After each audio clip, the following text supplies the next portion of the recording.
1984. George Orwell.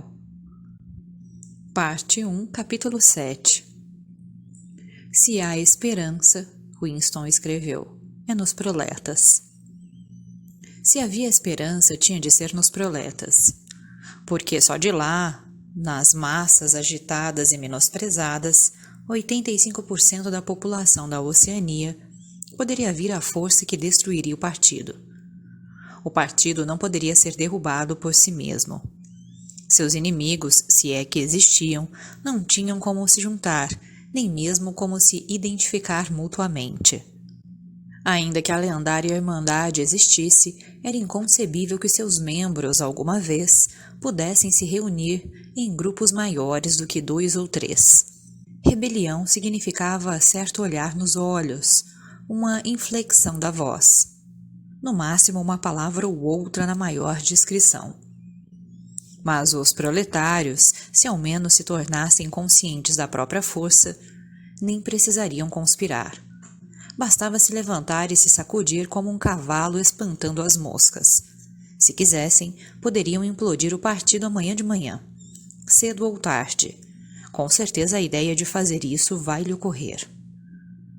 Apesar disso, Winston se lembrou de como certa vez descia uma ladeira lotada, quando o grito de uma turba, vozes de mulher, tinha explodido em uma rua pouco adiante.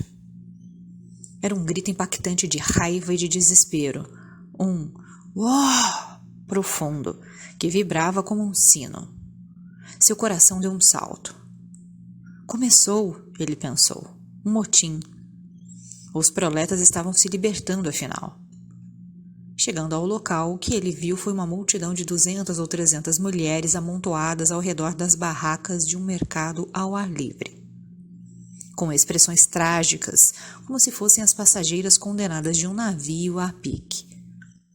Mas naquele momento, o desespero generalizado se estilhaçou em uma multiplicidade de brigas individuais. Parecia que uma das barracas estava vendendo caçarolas de latão. Eram coisas ordinárias, frágeis. Mas qualquer tipo de panela era sempre difícil de conseguir. Mas o suprimento repentinamente chegava ao fim. As mulheres bem-sucedidas, puxadas e empurradas pelas outras, tentavam escapar com suas panelas, enquanto dúzias de outras gritavam ao redor da barraca, acusando o vendedor de favoritismo e de ter mais panelas de reserva em algum lugar. Houve uma nova explosão de gritos. 2 mulheres inchadas, uma delas perdendo o cabelo, havia agarrado a mesma panela e tentavam arrancá-la das mãos uma da outra. Por um momento, ambas lutaram, e depois o cabo se soltou. Winston as observou com asco. Ainda assim, por apenas um instante, que poder quase assustador tinha soado daqueles gritos de poucas centenas de gargantas. Por que é que elas nunca pareciam gritar daquele jeito sobre nada que realmente importasse? Ele escreveu. Até que elas se tornem conscientes, nunca vão se rebelar. E até depois de se rebelar, não podem se tornar conscientes. Essa frase, refletiu, quase poderia ser a transcrição de um dos livros do partido. O partido alegava, é claro, ter libertado os proletas das amarras. Antes da Revolução, eles foram hediondamente oprimidos pelos capitalistas. Tinham passado fome e sido açoitados. Mulheres haviam sido forçadas a trabalhar nas minas de carvão. E ainda trabalhavam, aliás. Crianças eram vendidas para as fábricas aos 6 anos. Ao mesmo tempo, leal aos princípios do duplo pensar, o partido ensinava que os proletas eram naturalmente inferiores e precisavam ser mantidos nessa condição, como bichos, por meio da aplicação de umas poucas regras simples. Na realidade, bem pouco se sabia sobre os proletas. Não era preciso saber muito. Enquanto eles continuassem a trabalhar e a procriar, suas outras atividades não tinham importância.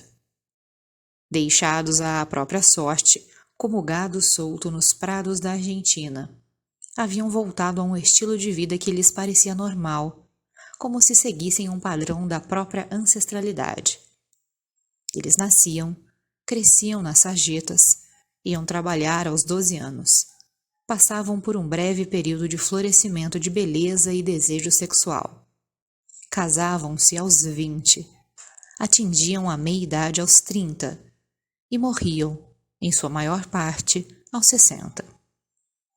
Trabalho físico pesado, o cuidado com a casa e os filhos, disputas mesquinhas com os vizinhos, filmes, futebol, cerveja e, acima de tudo, jogo, preenchiam o horizonte de suas mentes. Mantê-los sob controle não era difícil. Uns poucos agentes da polícia do pensamento sempre circulavam no meio deles, espalhando rumores falsos e anotando e eliminando uns poucos indivíduos, julgados capazes de se tornar perigosos. Mas não se fazia nenhuma tentativa de doutriná-los com a ideologia do partido. Não era desejável que os proletas tivessem fortes sentimentos políticos. Só se exigia deles um patriotismo primitivo, ao qual se poderia apelar quando fosse necessário fazê-los aceitar acréscimo de trabalho ou redução das rações. E mesmo quando contrariados, como às vezes ficavam, esse descontentamento não levava a lugar nenhum, porque sem ideias eles só conseguiam se concentrar em disputas mesquinhas e específicas. Os males maiores invariavelmente lhes escapavam. A maioria dos proletas nem tinha teletelas em casa. Até a polícia civil mexia muito pouco com eles. Havia uma vasta criminalidade em Londres, um submundo paralelo de ladrões, bandidos, prostitutas, traficantes e escroques de todo tipo. Porém, desde que tudo ficasse entre os proletas, não tinha importância. Em todas as questões morais, eles podiam seguir o próprio código ancestral. O puritanismo sexual do partido não lhes era imposto. A promiscuidade ocorria sem punição. Permitia-se o divórcio. Aliás, até a devoção religiosa teria sido autorizada caso os proletas houvessem demonstrado algum sinal de precisar dela ou querê-la. Estavam abaixo das suspeitas. Como o lema do partido dizia, proletas e animais são livres.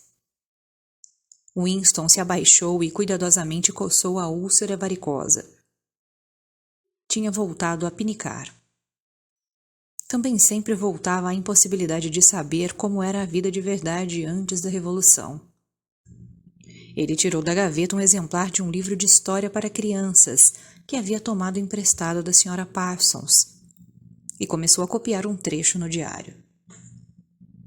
Nos velhos tempos, dizia, antes da Revolução Gloriosa, Londres não era a cidade bonita que conhecemos hoje.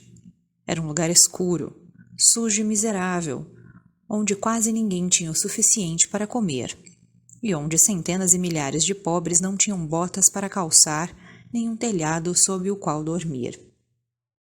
Crianças que não eram mais velhas do que você precisavam trabalhar 12 horas por dia para patrões cruéis, que açoitavam com chicotes se elas trabalhassem devagar, e não as alimentavam com nada além de crostas de pão mofado e água. Porém, em meio a essa pobreza terrível, havia umas poucas casas grandes e bonitas, habitadas por homens ricos que tinham até 30 criados para cuidar deles. Esses homens ricos eram chamados de capitalistas. Eles eram homens gordos, feios e de rosto malvado, como o da figura na página oposta. Você pode ver que ele está vestindo um casaco preto e comprido, que se chamava sobrecasaca, e um chapéu estranho e brilhante, em forma de chaminé de fogão, que se chamava cartola. Esse era o uniforme dos capitalistas, e ninguém mais tinha permissão para usá-lo. Os capitalistas eram donos de todas as coisas do mundo, e todo mundo era escravo deles. Eles possuíam toda a terra, todas as casas, todas as fábricas e todo o dinheiro. Se alguém os desobedecia, eles podiam mandar a pessoa para a prisão, ou tirar o seu emprego e assim matá-la de fome.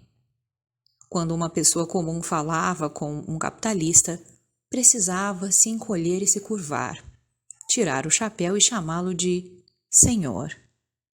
O chefe de todos os capitalistas era chamado de rei e...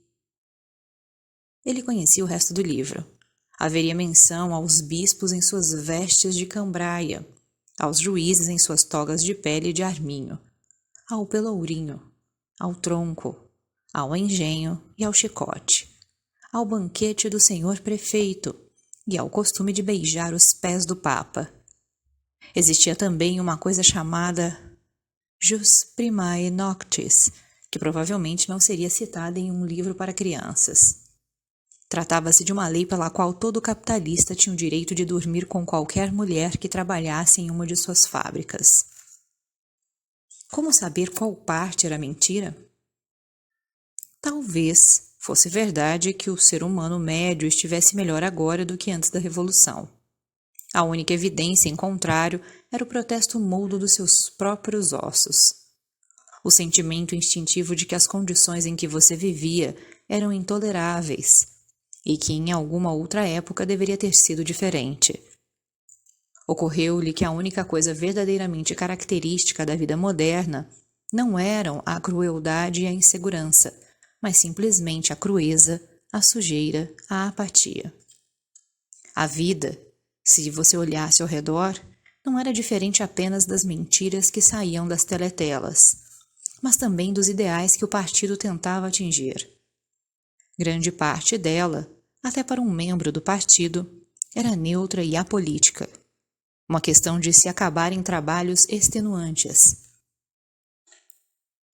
Lutar por um espaço no metrô, cerzir uma meia gasta, mendigar um tablete de sacarina, economizar uma ponta de cigarro. O ideal estabelecido pelo partido era grandioso, terrível, genial. Um mundo de aço e concreto, de máquinas monstruosas e armas aterradoras. Uma nação de guerreiros e fanáticos marchando adiante em perfeita união, todos pensando igual e gritando os mesmos lemas, sempre trabalhando, lutando, triunfando, perseguindo. 300 milhões de pessoas, todas com o mesmo rosto. A realidade era decadente. Cidades imundas, onde pessoas subnutridas zanzavam em sapatos furados por casas remendadas do século XIX, que sempre fediam a repolho e lavatórios ruins. Winston pareceu ter uma visão de Londres, vasta e arruinada. Lar de milhões de latões de lixo. E misturada a isso estava a figura da Sra. Parsons, uma mulher de rosto vincado e cabelo ralo, lutando inutilmente com um cano entupido.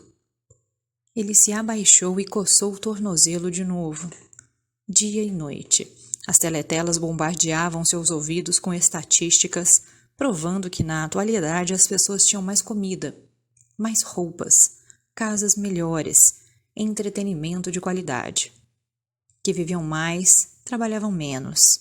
Eram mais altas, mais saudáveis, mais fortes, mais felizes, mais inteligentes, mais estudadas do que as pessoas de 50 anos antes. Nenhuma palavra disso, porém, jamais poderia ser comprovada ou refutada. O partido alegava, por exemplo, que 40% dos proletas adultos eram alfabetizados. Antes da Revolução, dizia-se, eram apenas 15%. Ou que a taxa de mortalidade infantil era de apenas 160 mil, enquanto antes da Revolução tinha sido de 300 mil, e assim por diante. Era como uma equação simples com duas variáveis. Talvez literalmente cada palavra nos livros de história, mesmo que uma pessoa aceitasse sem questionar, fosse pura fantasia. Pois até onde ele sabia, poderia nunca ter existido uma lei como a Jus Primae Noctis, criatura como um capitalista ou um adereço como uma cartola. Tudo se dissolvia na névoa. O passado era apagado, o apagado era esquecido, a mentira se tornava a verdade. Apenas uma vez na vida Winston possuíra, Depois do evento, isso era o que importava. Uma evidência concreta e definitiva de um ato de falsificação. Ele a havia segurado entre os dedos por quase 30 segundos. Em 1973, deve ter sido. Não importava quando, mais ou menos na época em que ele e Catherine se separaram. Mas a data de fato relevante era 7 ou 8 anos antes. A história começara no meio dos anos 1960, o período dos grandes expurgos durante o qual os líderes originais da Revolução foram eliminados de uma vez por todas. Por volta de 1970 não sobrara nenhum, exceto o grande irmão. Todo o restante havia sido, àquela altura, exposto como traidor e contra-revolucionário. Goldstein fugira, e ninguém sabia onde estava escondido. Quanto aos outros, alguns haviam simplesmente desaparecido, ao passo que a maioria fora executada depois de julgamentos públicos dramáticos, nos quais todos confessaram seus crimes. Entre os últimos sobreviventes havia 3 homens, chamados Jones, Aronson e Rutherford, que devem ter sido presos em 1965. Como quase sempre acontecia, eles desapareceram por 1 ano ou mais, de modo que não se sabia se estavam vivos ou mortos, e depois subitamente trazidos a público para incriminar a si mesmos do modo habitual. Eles admitiram colaboração com a inteligência do inimigo, que também era a Eurásia. Desfalque de dinheiro público, assassinato de vários membros do partido, intrigas contra a liderança do Grande Irmão, iniciadas muito antes da Revolução, e atos de sabotagem que causaram centenas de milhares de mortes. Após confessar esses crimes, foram perdoados, reintegrados ao partido e receberam cargos inúteis, mas que soavam importantes. Todos os 3 haviam escrito artigos longos, abjetos, no Times, analisando os motivos de sua deserção e prometido se corrigir. Algum tempo depois da soltura, Winston viu os 3 no café Castanheira. Lembrou-se da espécie de fascínio aterrorizado com que os observara pelo canto dos olhos. Eram homens muito mais velhos do que ele, relíquias do mundo antigo, quase as últimas grandes figuras que sobravam dos primeiros dias heróicos do partido. Ainda carregavam um pouco do glamour da luta clandestina e da guerra civil. Winston tinha a sensação, embora já naquela época os fatos e as datas estivessem ficando borrados, de que conhecia os nomes deles desde muito antes do Grande Irmão. Mas, ao mesmo tempo, aqueles homens eram delinquentes, inimigos, intocáveis, condenados com absoluta certeza à extinção em 1 ano ou 2. Ninguém que houvesse caído nas garras da polícia do pensamento havia escapado no fim. Eram cadáveres esperando ser devolvidos à sepultura. Não havia ninguém nas mesas mais próximas a eles. Não era sábio nem mesmo ser visto nas cercanias de tais pessoas. Estavam sentados em silêncio diante de copos de gin aromatizado com cravo, especialidade do café. Dos 3, foi de Rutherford a aparência que mais impressionou Winston. Ele fora um famoso caricaturista cujos desenhos brutais tinham ajudado a inflamar a opinião pública antes e durante a Revolução. Mesmo agora, a longos intervalos, seus desenhos apareciam no Times. Eram mera imitação do estilo anterior, porém sem graça e nada convincentes. Não passavam de uma reconstituição dos antigos temas. Favelas, crianças famintas, brigas de rua, capitalistas de cartola. Mesmo nas barricadas, os capitalistas ainda pareciam se agarrar às cartolas. Um esforço infinito e inútil de voltar ao passado. Rutherford era um homem monstruoso, com uma juba grisalha, o rosto enrugado e vincado, lábios protuberantes. No passado devia ter sido imensamente forte. Agora o grande corpo flácido, caído, curvo, cambaleava em todas as direções. Parecia ruir diante dos olhos de uma pessoa, como uma montanha desmoronando. Era o horário solitário das 15. Winston não conseguia se lembrar de como tinha ido parar no café a uma hora daquelas. O lugar estava quase vazio. Uma música digital saía das teletelas. Os 3 homens, sentados em seu canto quase imóveis, nunca falavam. Sem nenhum pedido, o garçom levou novos copos de gin. Havia um tabuleiro de xadrez na mesa ao lado deles, com as peças posicionadas, mas nenhum jogo iniciado. E depois, por talvez meio minuto no total, algo havia acontecido às teletelas. A música mudou e o volume também. Alguma coisa a invadiu. Não sabia explicar o quê. Era uma nota estranha, quebrada, sem melodia. Zombeteira. Em sua cabeça, Winston a chamou de nota amarela. E depois uma voz na teletela cantou: sob a castanheira frondosa. Eu vendi você e você me vendeu. Ali estão eles e cá estamos nós, sob a castanheira frondosa. Os 3 homens não moveram um músculo, mas quando Winston espiou de novo o rosto envelhecido de Rutherford, viu que seus olhos estavam cheios de lágrimas, e pela primeira vez notou, sentindo um tremor interno, embora ainda não soubesse por que tremia, que tanto a Aronson quanto Rutherford tinham o nariz quebrado. Um pouco mais tarde, os 3 foram presos de novo. Aparentemente haviam se envolvido em novas conspirações desde o primeiro instante após a soltura. No segundo julgamento, confessaram os velhos crimes outra vez, com toda uma série de novos delitos. Foram executados, e seu destino, registrado nos anais do partido como um alerta para a posteridade. Cerca de 5 anos depois disso, em 1973, Winston desenrolava um maço de documentos que acabara de deslizar do tubo pneumático para sua mesa, quando topou com um pedaço de papel que havia, evidentemente, sido inserido no meio dos demais e depois esquecido. No momento em que o tocou, percebeu sua importância. Era uma meia página rasgada do Times de uns 10 anos antes. A metade superior incluía a data e continha a fotografia dos delegados de alguma repartição do partido em Nova York. Destacados no centro do grupo estavam Jones, a Aronson e Rutherford. Não havia dúvida, e para confirmar, seus nomes estavam na legenda, no rodapé. O ponto é que em ambos os julgamentos, todos haviam confessado que naquela data tinham estado em solo eurasiano. Haviam voado de um campo aéreo secreto no Canadá, rumo a um encontro em algum lugar na Sibéria, e se reunido com membros do Estado-Maior da Eurásia, a quem revelaram importantes segredos militares. A data ficara marcada na memória de Winston, por ser o dia do solstício de verão, mas a história toda devia estar também em inúmeros outros lugares.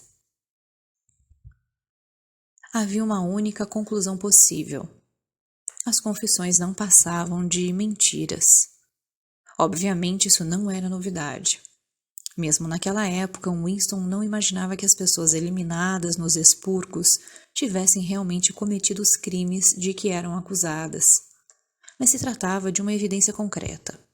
Um fragmento do passado abolido, como um osso fossilizado que surgia no substrato errado e destruía uma teoria geológica. Era suficiente para explodir o partido em pedacinhos, se de alguma forma pudesse ter sido publicado para o mundo, e seu sentido divulgado. Winston retomara o trabalho imediatamente. Assim que identificou a fotografia e seu significado, cobrira-a com outro pedaço de papel. Por sorte, quando a desenrolou, ela havia ficado de ponta cabeça em relação à teletela. Ele apoiou a caderneta de rascunhos nos joelhos e afastou a cadeira, de modo a ficar o mais distante possível da teletela. Manter o rosto apático não era difícil, e até sua respiração podia ser controlada com algum esforço. Mas os batimentos cardíacos não. E a teletela era sensível bastante para captar. Ele deixou passar o que julgou serem 10 minutos, atormentado o tempo todo pelo medo de que algum imprevisto, um vento súbito em sua mesa, por exemplo, o delatasse. Depois, sem descobri-la, jogou a fotografia no buraco da memória, junto com outros papéis usados. Dentro de talvez 1 minuto ela teria virado cinzas. Isso acontecera 10, 11 anos atrás. Hoje, provavelmente, ele teria guardado aquela fotografia. Era curioso que o fato de a ter segurado entre os dedos lhe parecesse fazer diferença mesmo agora, quando a foto, assim como o evento que ela registrava, era apenas uma lembrança. Seria o controle do partido sobre o passado menos forte porque um pedaço de evidência inexistente já tivesse existido? Mas, supondo que a fotografia pudesse de alguma forma ser ressuscitada de suas cinzas, ela poderia nem ser uma prova. Na época em que ele fez a descoberta, a Oceania não estava mais em guerra com a Eurásia, e para os agentes da Alestásia, os 3 homens mortos com certeza tinham traído seu país. Desde então, haviam ocorrido outras alterações. 2, 3, ele não conseguia recordar quantas. Muito provavelmente, as confissões haviam sido reescritas várias vezes, até que os fatos e as datas originais já não tivessem a menor importância. O passado não apenas se alterava uma vez, mas continuamente. O que mais o afligia com a sensação de pesadelo era que ele jamais entendera claramente por que uma farsa daquelas era levada a cabo. As vantagens imediatas de falsificar o passado eram óbvias, mas a finalidade última continuava misteriosa. Ele apanhou a pena de novo e escreveu: Eu entendo como, eu não entendo por quê. Questionou como tantas vezes antes se seria um lunático, simplesmente uma minoria de um. Houve uma época em que foi considerado sinal de loucura acreditar que a Terra gira em torno do Sol. Hoje, loucura era acreditar na imutabilidade do passado. Ele talvez estivesse sozinho ao defender essa teoria. E se estava sozinho, então era lunático. Mas a ideia de ser um lunático não o perturbava especialmente. O horror era poder também estar errado. Pegou o livro de história para crianças e olhou para o retrato do grande irmão que formava o frontispício.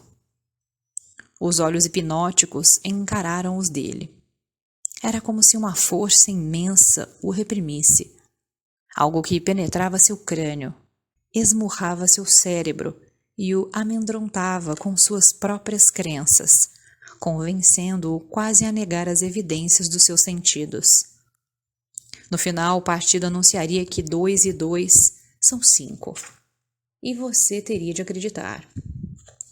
Era inevitável que cedo ou tarde fizessem tal afirmação. A lógica da posição deles assim exigia. Não apenas a validade da experiência, mas a própria existência da realidade externa era tacitamente negada pela filosofia do partido. A maior das heresias era o senso comum. E o mais aterrador não era que o matassem por pensar de outra forma, mas que eles talvez estivessem certos. Porque, afinal, como nós sabemos que 2 e 2 são 4? Ou que a força da gravidade funciona? Ou que o passado é inalterável? Se tanto o passado quanto o mundo externo só existem na mente, e se a mente em si é controlável, como ficam as coisas? Mas não. Sua coragem pareceu de repente endurecer por vontade própria. O rosto de O'Brien, não convocado por nenhuma associação óbvia, cruzou sua mente. Ele sabia com mais certeza do que antes que O'Brien estava ao seu lado. Escrevia o diário por O'Brien, para O'Brien. Era como uma carta interminável que ninguém jamais leria, mas dirigida a uma pessoa em particular, e isso o motivava. O partido lhe dizia para rejeitar a evidência vista e ouvida. Era essa a ordem final e mais importante. O coração de Winston se apertou quando ele pensou no enorme poder formado contra si, a facilidade com que qualquer intelectual do partido poderia esmagá-lo em um debate. Os argumentos sutis que ele não teria capacidade para entender, menos ainda rebater. E mesmo assim, estava certo. Eles estavam errados, e ele estava certo. O óbvio, o tolo e o verdadeiro precisavam ser defendidos. Banalidades são verdades. Agarre-se a isso. O mundo sólido existe. Suas leis não se alteram. Pedras são duras, água molha. Objetos sem apoio caem em direção ao centro da Terra. Com a sensação de que falava com O'Brien e estabelecia um axioma importante, escreveu: liberdade é ser livre para dizer que 2 mais 2 são 4. Se isso estiver garantido, todo o resto é consequência. Esse é um audiobook por Eu Ouvi Aquele Livro. Nos acompanhe pelo YouTube e Instagram.